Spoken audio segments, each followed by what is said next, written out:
I'm going to show you the exact steps to skyrocket your net worth by 100k as fast as possible. And no, it's not going to mean you shutting yourself away in a dark room and living off ramen noodles despite what some of the other gurus out there might tell you to do. A few short years ago, I was in exactly the same position as you, struggling to save and invest and in debt to the tune of £24,000. So realistically, I had £124,000 to make and I did it a lot faster than most people think is possible. But I also did it in a way that's easy to replicate. In this video, I'm going to share the exact steps I took so you can literally copy it and implement it yourselves. Let's go!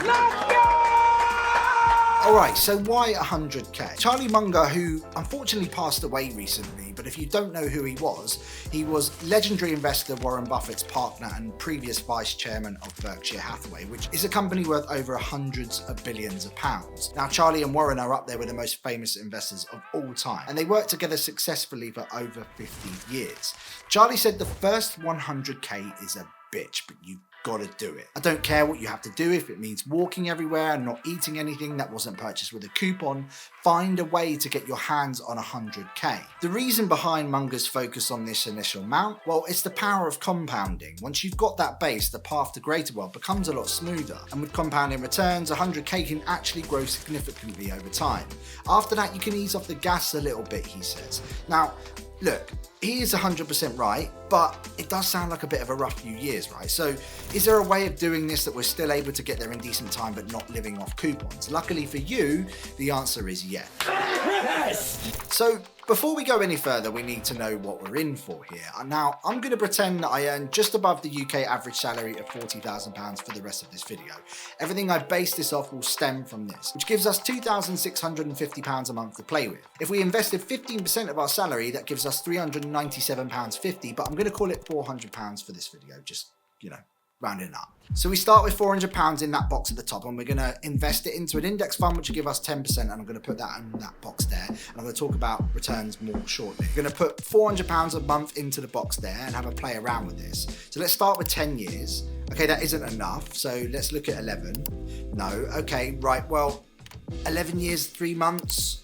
Okay, cool, right, yeah, there, we got it now. So look, that is way too long in my opinion, so I'm going to increase it up to the number that I did this on, and that's £750 a month. Don't worry, I'll show you how you can get to the £750 a month too soon. So let's have a look at £750. I'm going to put this down to 7 years. That's still not enough, but we're close, so yeah, nice, 7 years and 6 months here.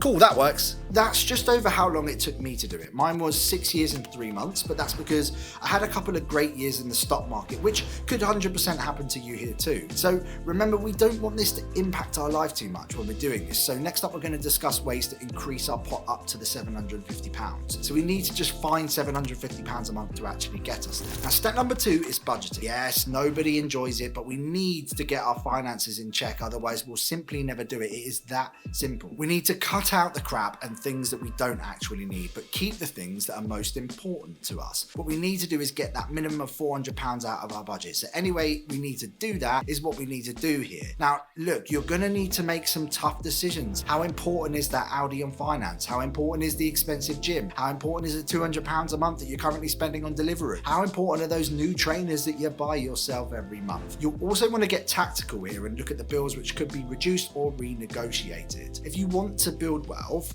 the simple truth is you are going to need to sacrifice in some areas. Stop spending money on mindless rubbish that provides no value to you. But in my budget, I keep at least 10 to 15% non-negotiable a month for me to enjoy myself. This includes eating out, meeting up with the lads for a beer, and everything that I consider to be fun. So I've got 15% to wealth building and 10 to 15% towards fun. So that leaves me with literally 70% to cover my living expenses and keep my belly full. You can't do that, then something in your life is terribly wrong. And that's just the facts, guys. I won't paint any other picture here. You're going to need to find a way of getting to this point. Now, I appreciate that that's difficult to do right away in this second, but it might take a few months to jig things around and wait for contracts to end, etc., and that's fine. But once you've got there, stick to it. Don't add stuff back in, and don't randomly splurge on expensive Ibiza trips or Prada bags either. If you want those things, budget for them, sacrifice elsewhere, save and build up to them. Now, okay, Sammy, got that, but we're still missing £350 a month here to get us to that £750. So how are we going to do that? Well, step number 3 is increasing your income. There are 2 ways of doing this. Number 1 is to increase your your main income, and number 2 is create new income streams. Taking the first one, how are you doing at work? Could you squeeze a pay rise here and there to get a few extra quid in each month? Ask for a review at work. Say you need more money. 67% of us have never asked for a pay rise. Please don't be in those 2/3 of people. Secondly, on this subject, your company is not loyal to you, no matter what you might think they're not. If it goes up shit's creek without a paddle, your job is on the line. So stop thinking about what Dave and your team is going to think if you move jobs and start looking at the big picture here. If you move jobs, it's very likely that you can earn more. It is that simple. I job hop religiously every 3 years, going from 30k up to 100k a year in just under a decade. If you're methodical about it, it's totally possible to do that, or at least increase your salary significantly. People that job hop and move up the ladder on average earn 100% more than those who stay loyal at the same company their whole lives. That's legit double, so think about that. Now, what I did is I combined this approach with side hustles, earning extra money outside of my main income. I set up a trade and reselling business, buying them at retail price, waiting for them to sell out, and then flipping them on eBay and StockX. This brought me in £250 to £300 on average a month. I also did freelancing on Fiverr and Upwork, using my skills from my work to deliver small projects for people all around the world via the internet that I could do in my own time.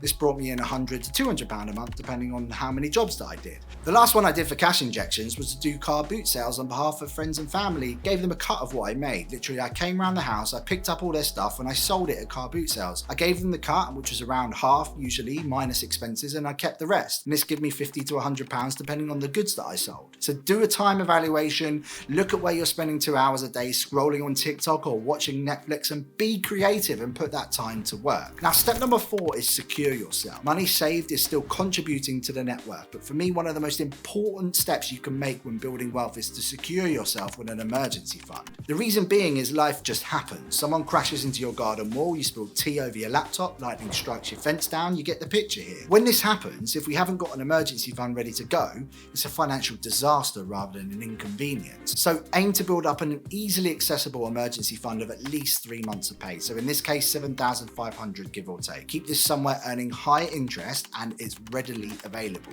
If that emergency happens, you top it back up to that amount from that £400 a month from your income. Now we've got the emergency fund in play, it's time to put our money to work. And we do this by investing. Now, no, I'm not talking about some get-rich-quick scheme. I'm talking about solid, tried and true investing that help you grow your net worth steadily over time. Now, first off, let's talk about where to put that £750 a month. One of the best places on earth for beginners is an index fund. Where did I get that 10% from earlier? Well, the S&P 500. Why? Because it's a collection of the 500 largest companies in the US, which historically gives an average return of around 10% a year. That's not bad, right? But the magic comes from compound interest. Think of it as earning interest on your interest. The longer you keep your money invested, the more it grows. And let's break this down. If you invest £750 a month at an average return rate of 10%, by the end of year 1, you'll not only have your initial investment, but also the interest earned on it. In the next year, you earn interest on your initial investment and the interest from the first year, and so on. Now, as this grows over time, you get hockey stick-like growth, as you can see here from this graph. Pause this if you need to and take a quick look at it. Next up, you want to automate your investment. So set up a direct debit to your investment account so that £750 gets transferred every month without you having to lift a finger. This is absolutely crucial because it removes that temptation around spending that money elsewhere. Plus, it ensures consistency, which is key to seeing those compounding returns. Now, when you invest, don't put all your eggs in one basket. The S&P 500 is great, it's also wise to diversify. Look into some other index funds, maybe international ones, to spread the risk around. Now, also watch out for fees. Some investment platforms charge pretty high fees, which can eat into your returns. Look for low-cost providers that offer low-cost funds doing the same thing, but just cheaper. Remember, every pound saved on fees is another pound working for you. Now, the market will have its ups and downs. There will be times when your investments will dip and it will feel like the world is ending, but just remember that this is a long-term game. Historically, the market always recovers, so don't panic sell, stick to the plan and keep investing. Now, lastly, review your portfolio regularly, but not obsessively. Once or twice a year is enough. Ensure it still aligns with your goals and make adjustments if necessary. All right, so we've covered the essential steps to skyrocket your net worth by 100%. 100k here. Following these steps, you can realistically achieve that 100k net worth in a shorter time than you might actually think. It's about working smart, staying disciplined, and making consistent progress. Remember, the first 100k is the toughest, but once you get there, the path to greater wealth does become much smoother. Building wealth isn't about making huge sacrifices and living a life of a recluse. It's about making smart choices and finding balance. If I can do it, so can you guys. So next up, I think this video on index funds is an absolute perfect next step for you. It's coming up now on screen, and I will see you over there so we can continue this and get you ready to help you build that first part of your investment portfolio. I'm a massive fan of index funds. I literally invest into them every month like clockwork, so you're going to want to watch this. But for now, thanks for tuning in, and I'll see you on the next one.